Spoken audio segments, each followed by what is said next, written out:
அருணாச்சல ஈஸ்வரா அருள்வாய் ஜெகதீஸ்வரா அண்ணாமலை ஜோதியே ஆதி பரமேஸ்வரா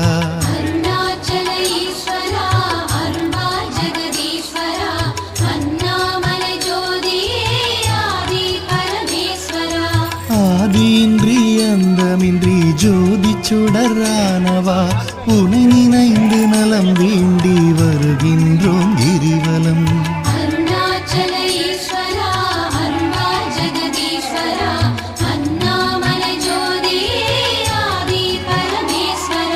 சக்தி உமை பாகனாகி அர்த்தநாரியானவா உனை நினைந்து நலம் வேண்டி வருகின்றோம் கிரிவலம்.